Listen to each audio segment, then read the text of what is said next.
നിനക്ക് അഡ്രസ് കിട്ടി? ഞാൻ വീട്ടിൽ വന്ന് അമ്മയോട് വാങ്ങി. വാ. സത്യത്തിൽ എനിക്ക് ഇപ്പോഴും വിശ്വാസം വരുന്നില്ല. നിനക്ക് എവിടുന്ന് കിട്ടി ഈ ധൈര്യം?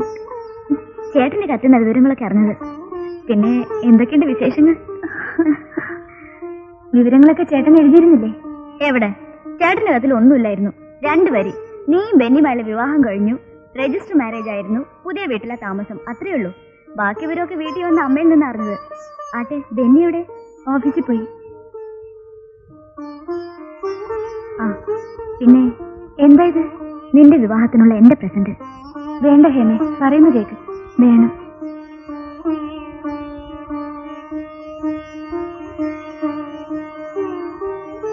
എനിക്ക് ഇന്ന് തന്നെ തിരിച്ചു പോണം. ഇന്ന് തന്നെയോ? നാളെ ബന്ധല്ലേ, വണ്ടിയൊന്നും ഉണ്ടായിരുന്നു വരില്ല. ഇന്ന് തന്നെ വീട്ടിലെത്തണം.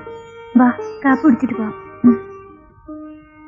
താൻ എന്തോടോ ഈ താറാമുട്ട കച്ചവടത്തിന് നഷ്ടം വന്ന പോലെ ഇരിക്കണേ? ചോദിച്ചതിന് എന്തെങ്കിലും മറുപടി പറയൂ. പത്രോസേട്ടനോട് എനിക്ക് കടപ്പാടുണ്ട് എന്നുള്ളത് സത്യം. പക്ഷെ തക്കതായ ഒരു കാരണവും കൂടാതെ ബെന്നിയെ പിരിച്ചുവിടാൻ എനിക്കാവില്ല പത്രോസേട്ട. തന്നെയുമല്ല, ബെന്നി എന്റെ സ്റ്റാഫിൽ വെച്ച് ഏറ്റവും സമർത്ഥനും സിൻസിയറുമാണ്. അവൻ പോയാൽ പകരം അത്രയും ഏബിൾ ആയിട്ടുള്ള ആളെ കിട്ടുമെന്ന് സംശയമാണ്. പിന്നെ ഇതൊന്നും കൂടാതെ ഞാൻ പ്രേമിച്ച് വിവാഹം കഴിച്ചവനാ. അങ്ങനെയുള്ള ഞാൻ ആ ഒരു കാരണം മനസ്സിൽ വെച്ചുകൊണ്ട് ബെന്നിയെ ജോലിയിൽ നിന്ന് പിരിച്ചുവിട്ടാൽ ദൈവം എന്നോട് പൊറുക്കുമോ പത്രോസേട്ട? ദൈവം പൊറുക്കും, ഞാൻ പൊറുക്കില്ലേ. ഇതൊഴിച്ച് മറ്റെന്ത് വേണമെങ്കിലും പത്രോസേട്ടൻ എന്നോട് ആവശ്യപ്പെടാം. അനുസരിച്ച് ഞാൻ തയ്യാറുമാണ്. തുറന്നു പറഞ്ഞതിൽ എനിക്ക് സന്തോഷമുണ്ട്. തനിക്ക് എന്നെ കൊണ്ട് ഇനിയും ആവശ്യം വരും. ഇതിനുള്ള മറുപടി ആ സമയത്ത് ഞാൻ തരാം.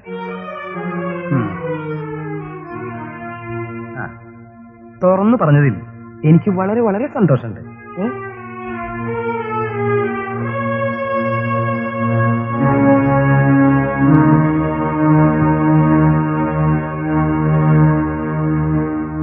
പ്രിയപ്പെട്ട നാട്ടുകാരെ, നാടിന്റെ നീറുന്ന 100 പ്രശ്നങ്ങൾക്ക് പരിഹാരം കാണണമെന്ന് ആവശ്യപ്പെട്ടുകൊണ്ട്, അടിക്കടി വഷളായിക്കൊണ്ടിരിക്കുന്ന ക്രമസമാധാനം പുനഃസ്ഥാപിക്കണമെന്ന് ആവശ്യപ്പെട്ടുകൊണ്ട്, കുതിച്ചുയരുന്ന വിലക്കയറ്റം നിയന്ത്രിക്കണമെന്ന് ആവശ്യപ്പെട്ടുകൊണ്ട് കേരളദേശം പാർട്ടിയുടെ നേതൃത്വത്തിൽ നാളെ നടക്കുന്ന കേരള ബന്ദ് പരിപൂർണ വിജയമാക്കി തീർക്കാൻ ബഹുമാന്യരായ എല്ലാ നാട്ടുകാരുടെയും സഹകരണങ്ങൾ ഞങ്ങൾ അഭ്യർത്ഥിച്ചുകൊള്ളുന്നു. ഇയാളാണ് സാർ. വിവരങ്ങളൊക്കെ തന്നോട് സുബ്രഹ്മണ്യം പറഞ്ഞു സാർ. പക്ഷേ ഇവിടെയുള്ളവരാരും വേണ്ട. തമിഴ്നാട്ടിൽ നിന്ന് 100 കിലോ തൂക്കം വരുന്ന നല്ല തടിയം മരം ഞാൻ കൊണ്ടുവരാം. എന്തിനെ? വെയിറ്റ് ലിഫ്റ്റിങ്ങിന്. എല്ലാം നല്ല തല്ലുകാരാ സാർ. ജോലിയും കഴിഞ്ഞ് കൊടുത്തതും വാങ്ങി മിണ്ടാതെ അവരങ്ങ് പൊക്കോളും. കഴുത്ത് പോയാലും അവരാരോടും ഒന്നും പറയില്ല സാർ. കഴുത്ത് പോയാ പിന്നെ ആരോടും മിണ്ട? അടിച്ചു കൊല്ലൊന്നും വേണ്ട. അവന്റെ കൈയും കാലും ഇങ്ങനെ ചതച്ച് ചമ്മന്തി ആക്കണം. ഏറ്റു കുറഞ്ഞത് 1 വർഷമെങ്കിലും അവൻ ആശുപത്രി കിടക്കണം. അത്രയല്ലേ ഉള്ളൂ. അവന്റെ ജോലിയും ഒരു ഓഫീസിൽ പോക്കും. അവൻ നിറയിക്കുന്നത് കണ്ട് എനിക്കൊന്ന് സുഖിക്കണം. അല്ല, സാറിന്റെ മരുമകനെ തന്നെയല്ലേ ഈ നായിന്റെ ആള് ബോക്സറാ. ചിലപ്പോ സാറിന് ബോക്സറാണോ? ബോക്സറേ, അവൻ എന്റെ മരുമകനൊന്നുമല്ല, എന്റെ കുരുത്തം കെട്ട മകളുടെ ഭർത്താവാ. നാളെ എന്താ വേണ്ടി അഡ്വാൻസ് വാങ്ങിച്ചോ.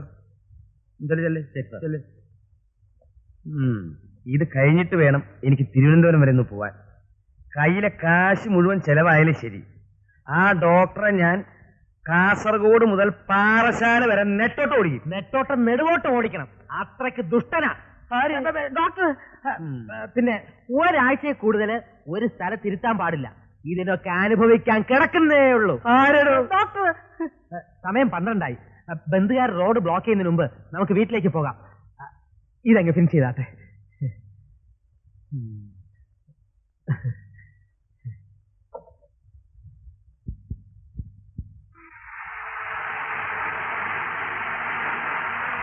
സുബ്രഹ്മണ്യം സാർ, നീ കൊണ്ടുവന്ന ആളെങ്ങനെ പറഞ്ഞതുപോലെ ചെയ്യോ അതോ കാശ് വാങ്ങി എന്നെ? ഒരു സംശയം വേണ്ട സാർ, അയാൾ പറഞ്ഞ പോലെ തന്നെ ചെയ്യും. അവൻ കൈയും കാലും ഒടിഞ്ഞ് ആസ്പത്രിയിൽ കിടന്ന് നരകിക്കുന്നത് എനിക്കൊന്ന് കാണണം. അവൻ വന്ന് എന്റെ കാലിൽ സാഷ്ടാംഗം വീഴണം. എന്നിട്ട് വേണം എനിക്കൊന്ന് പൊട്ടിച്ചിരിക്കാൻ.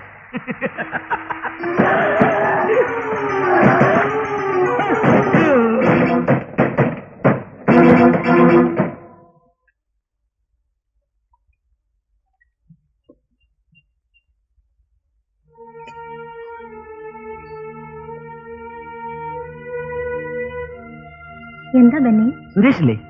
അവൻ ഉണർന്നില്ലല്ലോ. എന്താ കാര്യം? ആനിയുടെ അപ്പച്ചന്റെ ആക്സിഡന്റ് ആയി, ഹോസ്പിറ്റലിലാ. ആക്സിഡന്റോ? ആർക്കാ ആക്സിഡന്റ്? ആനിയുടെ അപ്പച്ചനാ. എന്റെ ദൈവമേ, പത്രോസിനോ? രാത്രി ആക്സിഡന്റ് ഉണ്ടായത്. ബന്ധുകാരുണ്ടാക്കി ഏതോ റോഡ് ബ്ലോക്കിൽ ഇടിച്ച് വണ്ടി മറിഞ്ഞതാ. വെളുപ്പിന് ആരോ കണ്ടു, അവരെ ഹോസ്പിറ്റലാക്കിയത്. വേറെ ഡോക്ടർമാരും ഇല്ലാത്തതുകൊണ്ടാ സുരേഷിനെ വിളിക്കാൻ ഞാൻ ഇങ്ങോട്ട് വന്നത്. മേരിക്കുട്ടിയെ വിവരം അറിയിച്ചോ? അവർ സ്ഥലത്തില്ല, ഏതോ ബന്ധുവീട്ടിൽ പോയിരിക്കുക. പത്രോസിന് സീരിയസ് ആണോ? ഹെഡ് ഇഞ്ചുറിയാ, കണ്ടിട്ട് വളരെ സീരിയസ് ആണെന്ന് തോന്നുന്നു. രക്തം ഒരുപാട് പോയി. കാറിൽ വേറെ ആരൊക്കെ ഉണ്ടായിരുന്നു?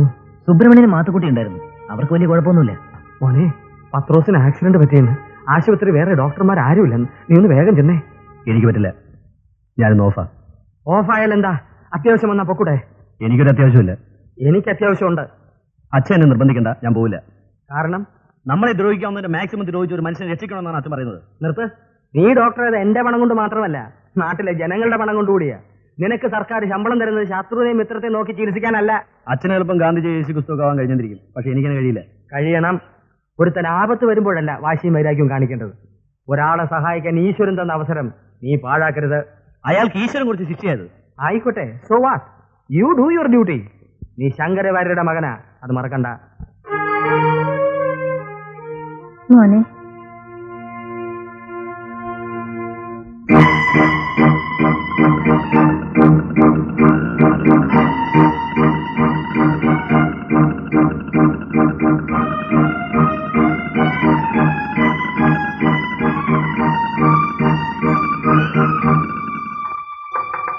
എടുത്തു മാറ്റം.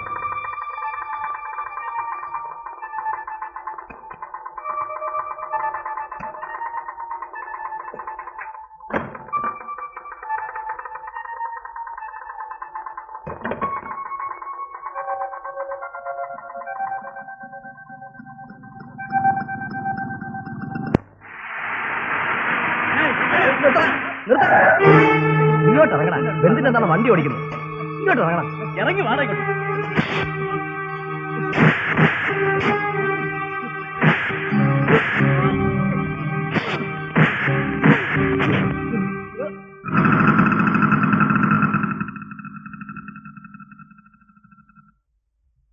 നാശം.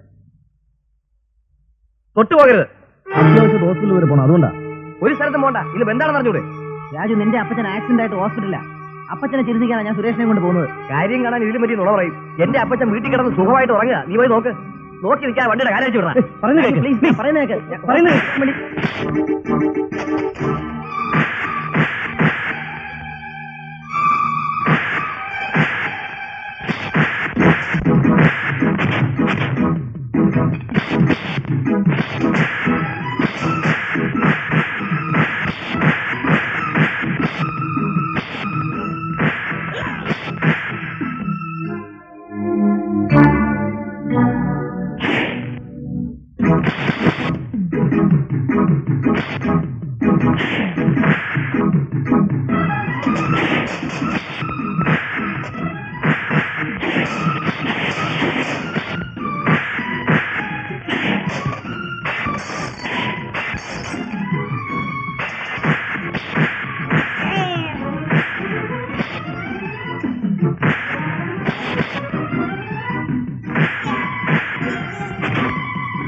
അപ്പൻ ആശുപത്രി ചാവാൻ കിടക്കുന്ന അവന്റെ ഒരു ബന്ധം രാഷ്ട്രീയവും.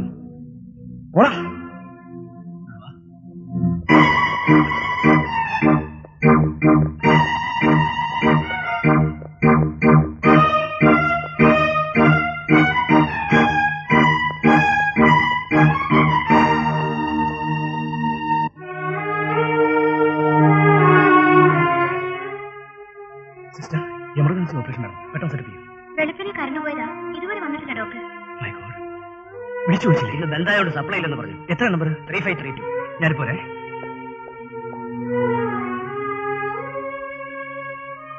ഹലോ, ഇലക്ട്രിസിറ്റി ബോർഡ് അല്ലേ? ഇത് ഹോസ്പിറ്റലിൽ നിന്നാ. ഇവിടെ കറണ്ട് ഇല്ല. അത്യാവശ്യമായി. അല്ല, ഞാൻ നിന്റെ സൈക്കിൾ ചാവിയുടെ ഞാൻ ഇവിടെ വരും.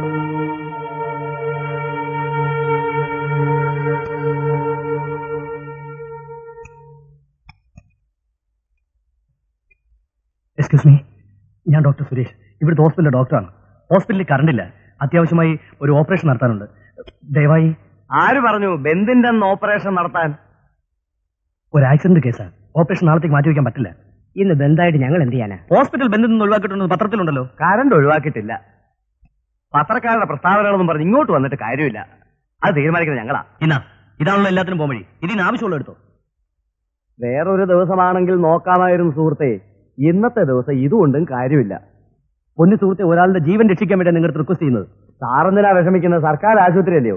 ഒരു രോഗി മരിച്ചാലും ആകാശം ഒന്നും ഇടിഞ്ഞു വീഴില്ല. ഇനിയും കിട്ടും രോഗികളെ ആവശ്യം പോലെ ചികിത്സിക്കാൻ. അങ്ങേര് ഇത്രയൊക്കെ പറഞ്ഞില്ലേ? നീ ചെന്ന് ആ ഫീസ് ഒന്ന് ഇട്ട് കൊടുക്ക്. എന്നാ താൻ ചെല്ല്. ആ ജോലി എനിക്കറിയില്ല. എന്നാ ചുമ്മാ ഇരുന്ന് കളിച്ചാൽ മതി. സാർ എന്ത് പറഞ്ഞാലും ശരി, ഇന്ന് കറണ്ട് തരുന്നതായിരുന്നു നടക്കില്ല. രാത്രി 12 മണിക്ക് ശേഷം നോക്കാം. അത് താൻ ഒറ്റയ്ക്ക് അങ്ങ് തീരുമാനിച്ചാൽ മതിയോ? ബന്ധു സമരം നടത്തി നാട് നശിപ്പിക്കാനല്ല സർക്കാർ നിനക്ക് ശമ്പളം തരുന്നത്, ജോലി ചെയ്യാനാ. ഒന്ന് മനസ്സിലാക്കണം, എന്ത് ജോലിയും ചെയ്യാൻ തയ്യാറായി നിൽക്കുന്ന ലക്ഷക്കണക്കിന് ചെറുപ്പക്കാർ പുറത്തു നിൽപ്പുണ്ട്. ജോലി ചെയ്യാൻ വയ്യെങ്കിൽ അത് ചെയ്യാൻ തയ്യാറായിട്ടുള്ളവരെ അനുവദിക്കണം. അല്ലാതെ ഏതെങ്കിലും രാഷ്ട്രീയ പാർട്ടിയുടെ പിൻബലം ഉണ്ടെന്ന് കരുതി ചെയ്യാത്ത ജോലിക്ക് കൂലി കൂടുതലും ചോദിച്ച് സമരത്തിന്റെയും ബന്ധിന്റെയും പേരിൽ നാട് മുടിച്ചാൽ എന്നും ജനങ്ങൾ അത് കണ്ടു നിന്നൊന്നും വരില്ല. കുറുപടിയും പടിവാലും എടുക്കാൻ ജനങ്ങൾക്കും അറിയാം. അത് മറക്കണ്ട. വേരത്തിക്കാര്യം കാണാമെന്നാണോ വിചാരം? എന്നാ നമുക്ക് കാണാം. എന്ത് കാണിക്കാനാടോ? നീയൊക്കെ കാണിക്കുന്ന എന്ത് തോന്നിയ ദിവസം ഞങ്ങൾ കൂട്ടി നിൽക്കണോ? നിങ്ങളൊക്കെ ഒന്ന് മനസ്സിലാക്കണം, ഒരു കാർ ആക്സിഡന്റ് പെട്ട് മരിക്കാറായി കിടക്കുന്ന ഒരു പേഷ്യന്റിന് ഓപ്പറേറ്റ് ചെയ്യാൻ വേണ്ടിയിട്ട് യുവമാരുടെ കറണ്ട് ചോദിച്ചത്. രാഷ്ട്രീയം പൊതുജന സേവനത്തിനാ, ഉപദ്രവത്തിനല്ല. താൻ ആരുവാ? മഹാത്മാഗാന്ധി? നിന്റെ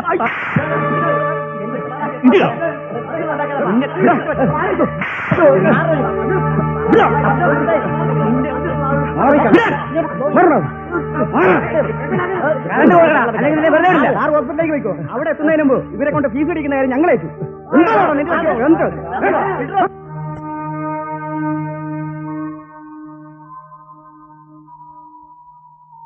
പേടിക്കാനൊന്നുമില്ല. നീ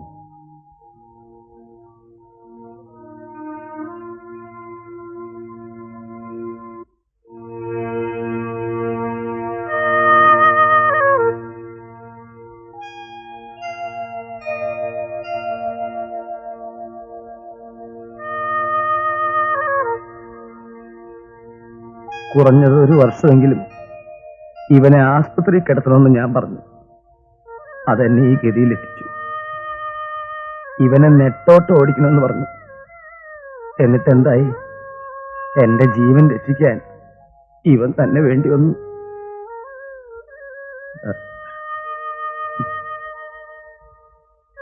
അനങ്ങാൻ വയ്യാത്തതുകൊണ്ടാ ഈ കൈ രണ്ടും സാറിന്റെ കാലാണെന്ന് കരുതണം. എന്നോട് ക്ഷമിക്കണം. ഞാനൊന്നും മനസ്സ് വെച്ചിട്ടില്ല പത്രോസേ. നിന്നെപ്പോലെ നിന്റെ അയൽക്കാരനെയും സ്നേഹിക്കുക എന്നല്ലേ ക്രിസ്തുവചനം. നമുക്കതിൽ വിശ്വസിക്കാം. പത്രോസേ, എന്തോ? നീ ഇനി പാരയല്ല. പാറ പോലെ ഉറച്ച സ്നേഹത്തിന്റെ വില നീ ഇന്നു മുതൽ മനസ്സിലാക്കി തുടങ്ങും. എന്റെ കർത്താവേ, ഇവളെയും കൂടി ഒന്ന് നേരെയാക്കി തരണേ.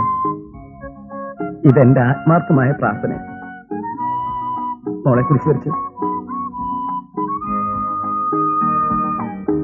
കുരിശ് വരച്ചോ? അപ്പൊ നമ്മൾ രക്ഷപ്പെട്ടു.